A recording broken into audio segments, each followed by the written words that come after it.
America Kharg ഐലൻഡിനെ ലക്ഷ്യം വെച്ചിരുന്നല്ലോ. അതിൽ നിന്ന് പിന്മാറിയോ?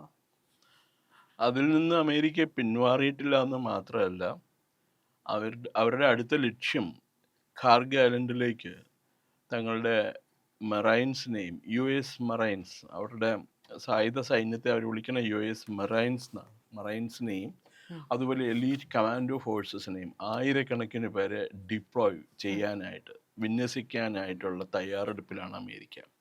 അപ്പോൾ ഇതിന് കാരണമുണ്ടായത്, കഴിഞ്ഞ ദിവസം ഇസ്രയേൽ ഈ ഇറാൻ്റെ റാസ് ലഫാൻ LNG ആ, ഖത്തറിന്റെയാണ്. ഖത്തറിൻ്റെ അല്ല, ഇപ്പം ഇറാനിലെ ഒരു പാഴ്സ് ഗ്യാസ് ഫീൽഡ് ഉണ്ട്, സൗത്ത് പാഴ്സ് ഗ്യാസ് ഫീൽഡ് ഉണ്ട്.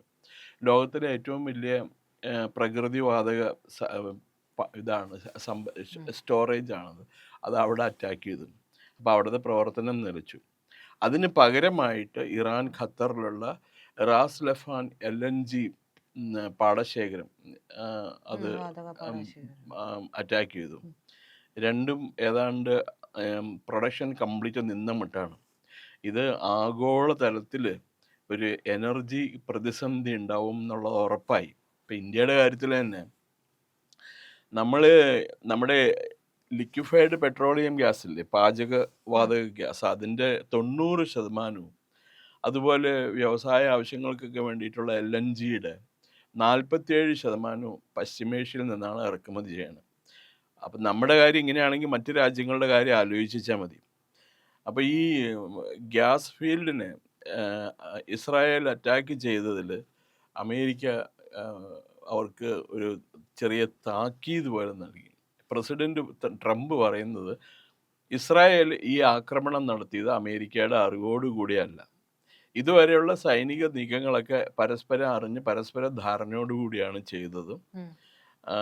ഇനിയും അങ്ങനെ ചെയ്യാൻ ഇസ്രായേൽ മുതിരരുത് എന്ന് പ്രസിഡന്റ് ട്രംപ് പറഞ്ഞു. അപ്പോൾ ഇന്ന് നെതന്യാഹു പറയണ, ഞങ്ങളത് മുഖവിലക്കെടുക്കുന്നു, ഇനിയും അടുത്ത ആക്രമണം ഉണ്ടെങ്കിൽ ഞങ്ങൾ അമേരിക്കയുടെ അനുമതിയോടുകൂടിയേ ചെയ്യുള്ളൂ. പക്ഷെ അത് മാത്രമല്ല, പ്രസിഡന്റ് ട്രംപ് ഇന്നലെ പറഞ്ഞത് 5-6 ദിവസത്തിനുള്ളിൽ യുദ്ധം തീരുന്നു പിന്നെയും പറഞ്ഞു. പക്ഷെ ഇത് എത്ര ദിവസങ്ങളായി നീണ്ടു? അതെ, പക്ഷെ വേറെ കാര്യമുണ്ട്. അപ്പൊ നെതന്യാഹു ഇന്നലെ പറഞ്ഞത് എന്താണെന്ന് വെച്ചാൽ, യുദ്ധം 5-6 ദിവസത്തിനുള്ളിൽ തീർക്കാം, അതിന് അവിടെ ലാൻഡ് ഫോഴ്സസ്, കര സൈന്യത്തെ ഡിപ്ലോയ് ചെയ്യണം ഇറാനിൽ, അല്ലാതെ മാർഗമില്ല എന്ന് പറയുന്നു. അപ്പൊ പ്രസിഡന്റ് ട്രംപ് വീണ്ടും പറഞ്ഞു, അത് ഞാൻ ടോട്ടൽ റൂൾ ഔട്ട് ചെയ്യുന്നില്ല. എപ്പോ എന്ന് പത്രക്കാർ ചോദിച്ചു അദ്ദേഹത്തിനടുത്ത്. അത് നിങ്ങളോട് പറയേണ്ട ആവശ്യമൊന്നുമില്ല, ഞങ്ങൾക്ക് സൗകര്യമുള്ള സമയത്ത് ഞങ്ങൾ ഡിപ്ലോയ് ചെയ്യും.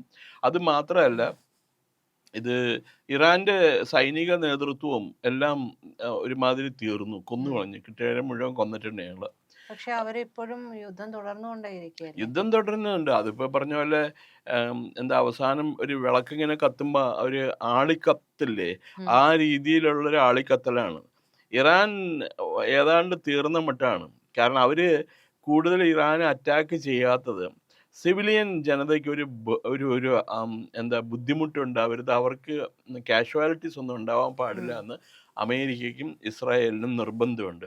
അവർ നോക്കണ മുഴുവൻ ഇറാൻ്റെ സൈനിക താവളങ്ങളെയാണ് നശിപ്പിക്കാൻ നോക്കണം. ഇപ്പം മിസൈൽ സംഭരണശാലകൾ, മിസൈൽ നിർമ്മാണശാലകൾ, അതുപോലെ അവരുടെ ഈ എൻറിച്ച്ഡ് യുറേനിയം പ്ലാന്റ്, അത് അറ്റാക്ക് ചെയ്ത് അവിടെയുള്ള യുറേനിയം മുഴുവൻ എടുത്തുകൊണ്ട് പോകാനാണ് അമേരിക്കൻ സൈന്യവും ഇസ്രായേൽ സൈന്യവും ശ്രമിച്ചുകൊണ്ടിരിക്കുന്നത്.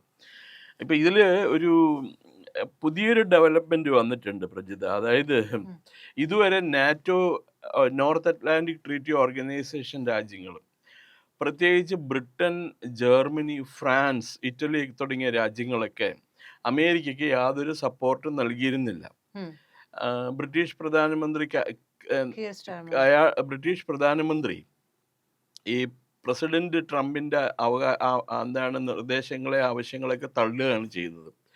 പക്ഷേ ഇന്നലെ ഈ പരസ്പരം ഇവർ രണ്ട് രാജ്യങ്ങളും, ഇസ്രായേലും പിന്നെ ഇറാനും തമ്മിൽ gas ഫീൽഡുകളിൽ attack നടന്നതോടുകൂടി energy crisis രൂക്ഷമാവും എന്നറിഞ്ഞു.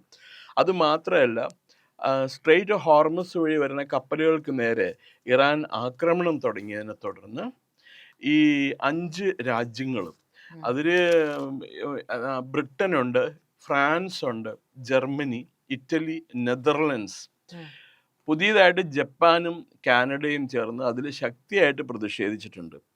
United Nations security കൗൺസിലിൻ്റെ ഒരു പ്രമേയമുണ്ട്. ഉം. അന്താരാഷ്ട്ര വാട്ടർ കൂടി പോകുന്ന ജലഗതാഗതം അല്ലെങ്കിൽ ഷിപ്പിംഗ് ട്രാൻസ്പോർട്ടിനെ ഒരു പ്രകാരത്തിലും ഒരു രാജ്യവും ആക്രമിക്കാൻ പാടില്ല എന്നുള്ള നിയമത്തെ അല്ലെങ്കിൽ എന്ന പ്രമേയത്തെയാണ് ഉം. ഇറാൻ വയലേറ്റ് ചെയ്തിരിക്കുന്നത്. അതിനെതിരെ ഞങ്ങൾ ശക്തമായ നടപടിയെടുക്കും. ഞങ്ങളുടെ കപ്പലുകളെ കടത്തിവിടാൻ വേണ്ടി ഞങ്ങളുടെ എന്താ നാവികസേനയെ വിന്യസിക്കാൻ ഞങ്ങൾ മടിക്കില്ല എന്നാണ് പറഞ്ഞിരിക്കുന്നത്. അത് പക്ഷേ അവരുടെ ജോയിൻറ്റ് സ്റ്റേറ്റ്മെൻറ്റ് ഞാൻ വായിച്ചു. അതിനകത്ത് അമേരിക്കയോ ഇസ്രായേലിനെയോ അവർ കുറ്റപ്പെടുത്തിയിട്ടില്ല. ഉം. അതിൽ അവർ പ്രധാനമായിട്ടും കുറ്റപ്പെടുത്തിയിരിക്കുന്നത് ഇറാനെയാണ്. പക്ഷെ അത് ഒരു പക്ഷേ ഈ ഒരു സമയത്ത് യോജിച്ചു പോകണം എന്ന് തോന്നിയത് കൊണ്ടായിരിക്കാമല്ലോ. ആയിരിക്കണം. കാരണം അതിനു മുമ്പ് ട്രംപ് ചോദിക്കുന്നുണ്ട്, ഒന്ന് വന്ന് ഹോർമൂസിൽ സഹായിക്കൂ എന്നാണ് പറഞ്ഞത്. പക്ഷെ ആ സമയത്ത് നാറ്റോ രാജ്യങ്ങളൊന്നും തന്നെ മറുപടി കൊടുത്തിരുന്നില്ല, കഴിയില്ല എന്ന് തന്നെയായിരുന്നല്ലോ. ഇതിനകത്ത് അമേരിക്ക എന്താ പറയണ ഒറ്റപ്പെട്ട് നിന്നിരുന്നു ഇതുവരെ. നാറ്റോ ഇവരുടെ റിക്വസ്റ്റ് മുഴുവനും ഇഗ്നോർ ചെയ്തിരുന്നു യഥാർത്ഥത്തിൽ. പക്ഷെ ഇന്ന് പുതിയ ഡെവലപ്മെന്റ് വന്നിരിക്കുന്നത് ഈ 5 രാജ്യങ്ങളും ജപ്പാനും പിന്നെ കാനഡയും കൂടി ഈ അമേരിക്കയ്ക്ക് സഹായകമായ അല്ലെങ്കിൽ ഇറാനും അമേരിക്കയ്ക്കും സഹായകമായ ഒരു നിലപാടാണ് സ്വീകരിച്ചിരിക്കുന്നത്. അപ്പോൾ അവർക്ക് മനസ്സിലായി ഈ യുദ്ധം എങ്ങോട്ടേക്കാണ് പോണേ. ഈ യുദ്ധം കൂടുതൽ നീണ്ടു നിന്നാൽ പെട്രോളിയം മേഖലയിൽ വൻ പ്രതിസന്ധി ഉണ്ടാവും. ഇവരൊക്കെ എണ്ണ ഇറക്കുമതി ചെയ്യുന്ന രാജ്യങ്ങളാണ്. കാനഡയിൽ മാത്രമാണ് ഇതിനകത്ത് എണ്ണയുടെ ശേഖരമുള്ളൂ. പക്ഷെ അവർക്ക് വേറെ പല പ്രശ്നങ്ങളുണ്ട് അവർക്ക്. അപ്പം അതുമാത്രമല്ല, ബ്രിട്ടീഷ് പൗരാവലി മുഴുവനും നല്ലൊരു ശതമാനവും ബ്രിട്ടീഷ് പ്രധാനമന്ത്രിയുടെ നയത്തോട് വിയോജിപ്പ് രേഖപ്പെടുത്തി കഴിഞ്ഞു. അവർ പറയുന്നത് ഒരു ന്യൂനപക്ഷ സമുദായത്തെ പ്രീണിപ്പിക്കാൻ വേണ്ടിയിട്ടാണ് ബ്രിട്ടൻ ഇതുവരെയുള്ള നിസ്സഹകരണ പ്രസ്ഥാനം കൊണ്ടു നടന്ന്. അത് in the long run Britain ഏറ്റവും കൂടുതൽ ദൂഷ്യം ചെയ്യും. വളരെ എന്താ പറയുക, പ്രായോഗികമായ ഒരു സമീപനമാണ് ബ്രിട്ടൻ ഈ കാര്യത്തിൽ എടുക്കേണ്ടതെന്നാണ് അവർ പറയുന്നത്. ദെൻ ജാപ്പനീസ് പ്രധാനമന്ത്രി ഒരു വനിത ഉണ്ടല്ലോ, സാന തക്കാച്ചി, അവർ കഴിഞ്ഞ ദിവസം പ്രസിഡന്റ് ട്രംപുമായിട്ട് ചർച്ച നടത്തി. അപ്പോൾ അതിൻ്റെ ഒരു പ്രതിഫലനമായിരിക്കാം ഈ ജോയിന്റ് ഡിക്ലറേഷനിൽ ജപ്പാൻ ഒപ്പിടാനായിട്ട് തോന്നിയത് ജപ്പാന്. ഇതുവരെ അവർ യുദ്ധരംഗത്ത് നിന്ന് മാറി നിൽക്കുകയായിരുന്നു. പക്ഷെ അവർ പറയണത് ഇപ്പോൾ ഇറാൻ ഈ യുദ്ധത്തിൽ ഇറാനാണ് വിട്ടുവീഴ്ച ചെയ്യേണ്ടത്. അവിടെ വിട്ടുവീഴ്ച ചെയ്യാതെ വേറെ മാർഗ്ഗം ഇല്ല എന്ന് പറയണം.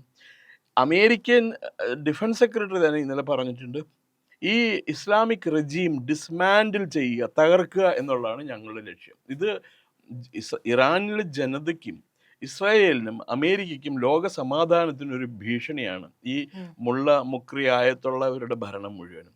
അപ്പോൾ അതിന് നമ്മൾ ഒരുമിച്ച് നിൽക്കണം. ഇറാനിൽ മനുഷ്യത്വമുള്ള പുരോഗമനപരമായ ഒരു സർക്കാരിനെ ഇൻസ്റ്റാൾ ചെയ്യണം. അതിനു വേണ്ടിയിട്ടുള്ള തയ്യാറെടുപ്പ് നമ്മൾ തുടങ്ങേണ്ടിയിരിക്കണു എന്നും ഇവർ പറഞ്ഞു. പിടിച്ചെടുക്കുക തന്നെ ചെയ്യും. തീർച്ചയായിട്ടും അതാണല്ലോ പറഞ്ഞിരിക്കുന്നത്. അവർക്കിപ്പോൾ ഒരു ഫുഡ് ഹോൾഡ് കിട്ടണമല്ലോ ഇറാനിലേക്ക്. അതിനു വേണ്ടിയിട്ട് ഈ കാർഗിൽ ഐലൻഡ് അവർ പിടിച്ചെടുക്കുക. അത് നല്ലൊരു ഇതാണ്. കാരണം അതവിടെ വെറും ഒരു ഐലൻഡ് മാത്രമല്ല, ഏറ്റവും വലിയ എണ്ണ ശുദ്ധീകരണശാല, റിഫൈനറി അവിടെയാണ് ഉള്ളത്.